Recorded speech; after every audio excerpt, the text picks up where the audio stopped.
इस वक्त हम लोग गुरुग्राम के शनि धाम में मौजूद हैं। हमारे साथ मौजूद हैं इस वक्त मनु महाराज, जिनको लगातार आप इस वक्त इंटरनेट पर, सोशल मीडिया पर लगातार देख रहे हैं।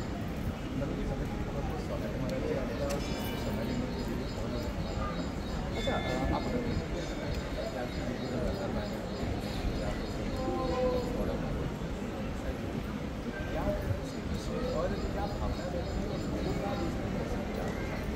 देखिए, पहली बात तो मैं महाराज जी नहीं हूँ। सबसे पहले तो जी न्यूज़ का स्वागत है शनि धाम में, और उसके लिए मैं ताली बजाकर जी न्यूज़ का स्वागत करता हूँ, जोर से, चारों ओर से।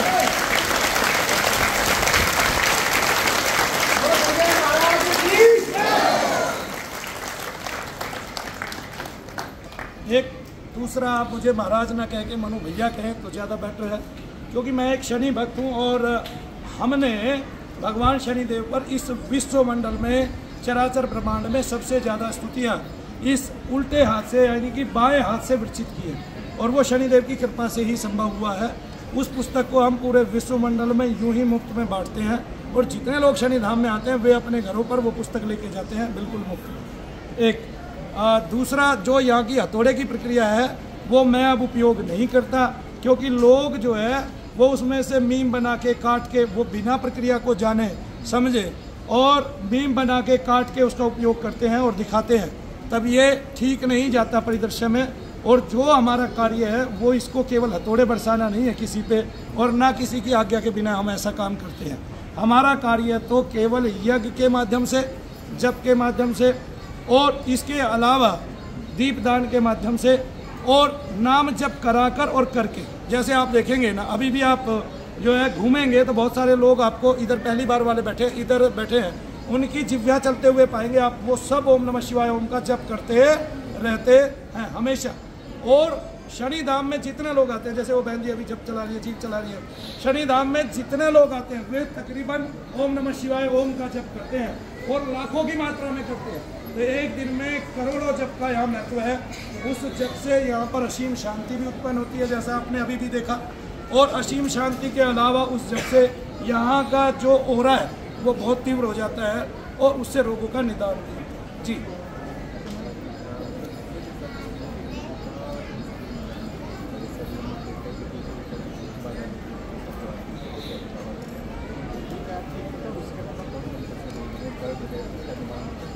देखिए, आप लोग जो हैं वो आज किसी बाबा के दरबार में नहीं है। आप लोग पहली बार उत्तमता से ये जानेंगे कि यहाँ पे क्या निदान होता है और क्या नहीं निदान होता है।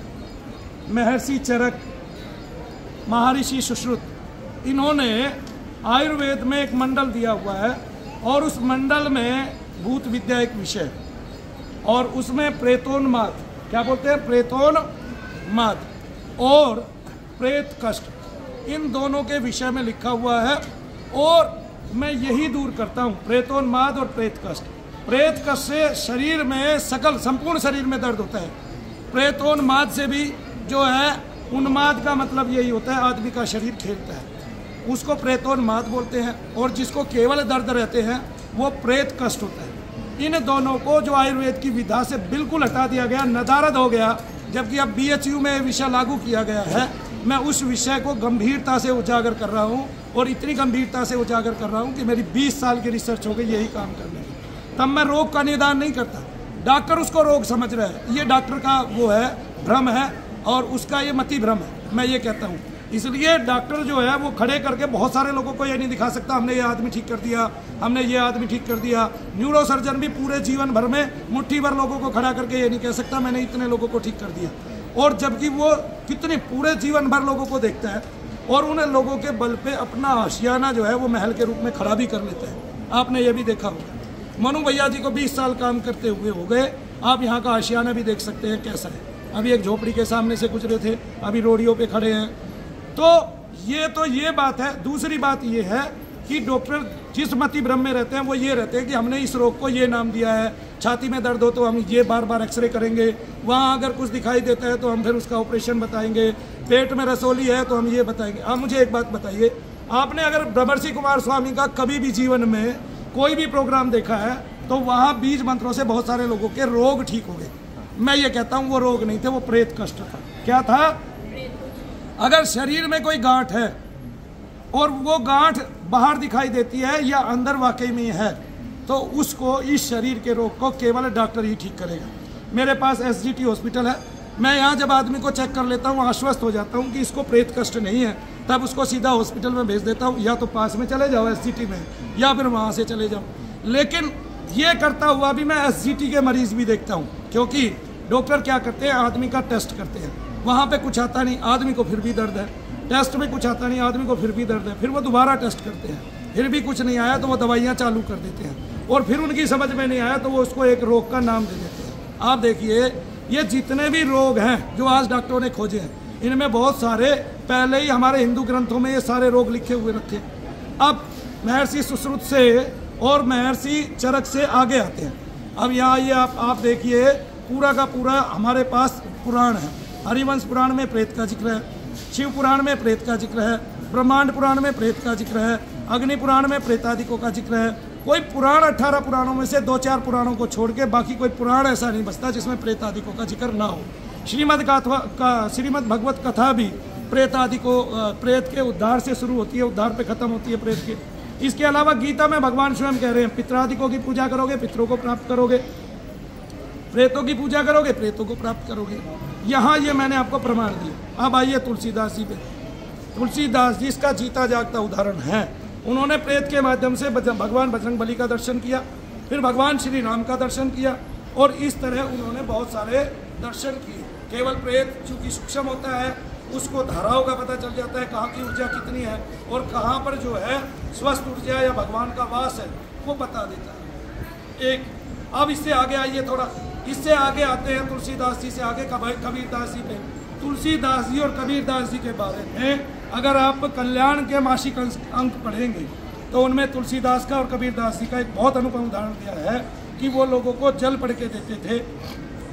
जब वो लोगों को जल पढ़ के देते थे तो उससे बहुत सारे रोग ठीक होते थे। रोग क्या, जैसे पांडु रोग ठीक हुआ, किसी का कुष्ठ रोग ठीक हुआ, किसी की श्वसन बाधा ठीक हो गई, कफ रोग ठीक हुआ, किसी का श्वास रोग ठीक हुआ। ये हमारे पुस्तकों में और न्याय सहित लिखा हुआ है कि ये रोग ठीक हुए हैं। तो क्या उन्होंने रोग ही ठीक किए? और अगर रोग ठीक होते उनसे तो फिर प्रत्येक व्यक्ति उनके जैसा ही बनना सोचता और मेहनत करता, और जब उनके जैसा बनता वो तो उनका ऐसा ही नाम भी होता नहीं। फिर उसके बाद क्या आता है, ये देखिए, 2000 वर्ष पहले यीशु मसीह आए, जिसको हम प्रेतोन्माद बोलते थे कि प्रेत खेल रहा है, हंस रहा है, जोर जोर से चिल्ला रहा है, मुंह खोल रहा है ना जी, हाथ पैर इधर उधर पटक रहा है। मैं पसीना पहुँच लूँ एक बार। हाँ। हाथ पैर इधर उधर पटक रहा है,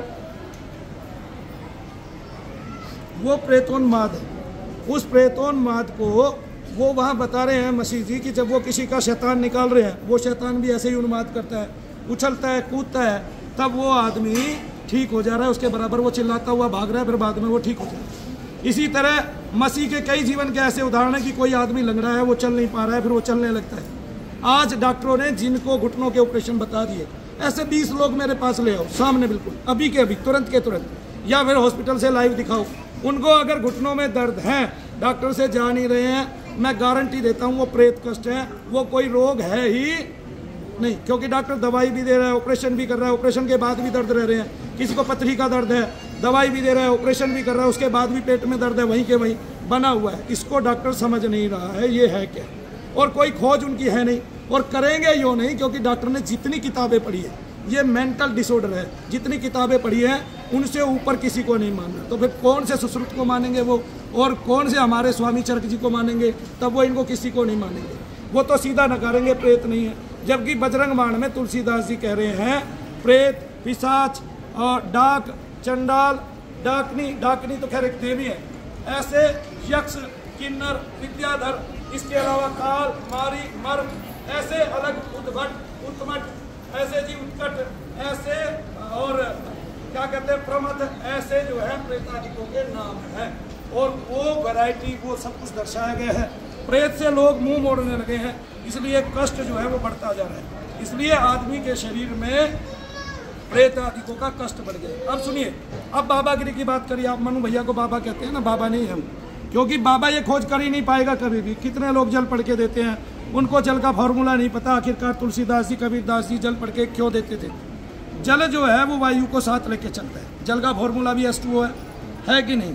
और वायु की गति ऐसी है कि वो जल को उठाती है और बादलों में स्थापित करती है, खारे जल को मीठा बनाकर बरसा देती है कहीं भी।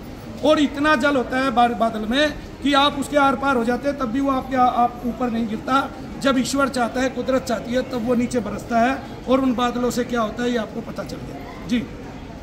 अब आगे आइए, उस जल में जो ही हम पढ़ के फूंक मारते हैं मंत्र को, तो उसमें एक विशिष्ट शक्ति तरंग उत्पन्न होती है। तब प्रेत का कष्ट जहाँ भी है, जैसे मान लिया मुझे पेट में दर्द है, या मुझे इस हाथ में दर्द है, जैसे या मुझे कहीं और दर्द है, नाभि के नीचे दर्द है, या मुझे यहाँ कलेजे में दर्द है, या मेरे गले में दर्द है, प्रेत कष्ट से। किससे?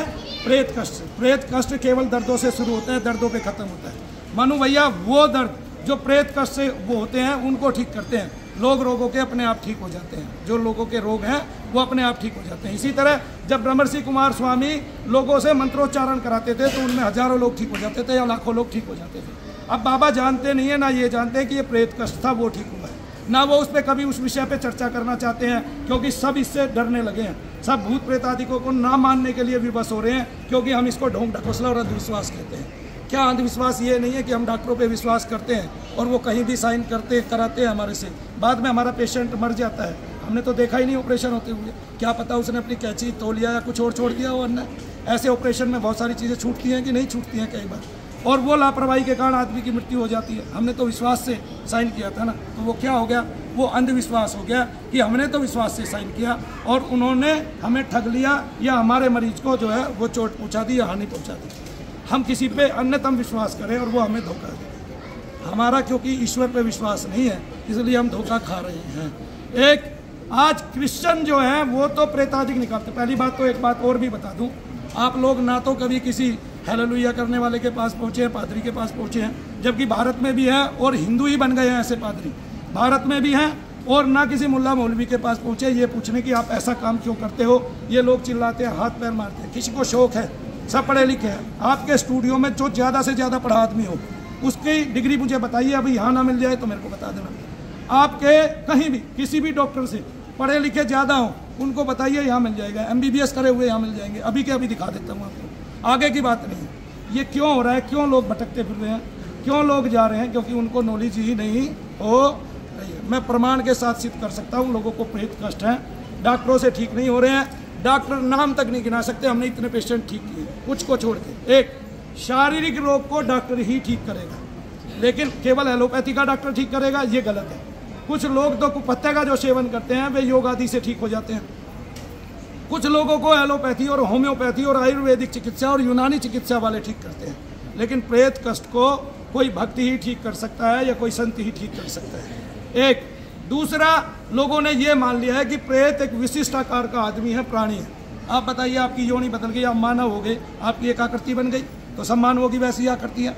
एक योनि बदल गई, वो हाथी बन गया, सब हाथियों की एक जैसी आकृति है, तो सब प्रेतों की एक जैसी आकृति होगी ना। जो प्रेत है वो एक काला बिंदु मात्र है। तब वो शरीर में पनपता है, कुछ दिन ठहरता है, तब वो पूरे शरीर में फैल जाता है। तब क्या होता है, जो दर्द एक जगह था, एक्यूट था, आपके सीने में था, तब वो बढ़ जाता है। एक तो प्रेतादिकों के कारण घबराहट बहुत होती है, जिससे बहुत सारे रोग बन जाते हैं, जिसको डॉक्टर बहुत सारी भाषा में क्या बोलता है कि आपको आपके चेकअप करता है और आपको फिर दिल की कोई बीमारी बताता है। छल्ले तो ऐसे चढ़ाता है जैसे ये आदमी नहीं है, और इसकी ज़रूरत बहुत ज़्यादा है, क्योंकि खुद चेकअप नहीं कर पाता उसका, और मशीनें जो बोलती हैं उसी को कर देता है। एक हमें श्योर ही नहीं है, आज तक डॉक्टरों को भी श्योर नहीं है कि उनकी मशीन जो कह रही है वो ठीक कह रही है। डॉक्टर क्या करते हैं, आप यहाँ आए, अभी आप किसी हड्डी विशेषज्ञ से मिले, उसने आपके टेस्ट लिख दिए, आपका वहाँ जमा नहीं, आप किसी अगले के पास गए, उसने अपने टेस्ट लिख दिए, आपका वहाँ भी नहीं जमा, अगले के पास गए, उसने अपने टेस्ट लिख दिए। इसका मतलब सारी मशीनें खराब है क्या? किसी पिछले टेस्ट की भी मान्यता कर लो।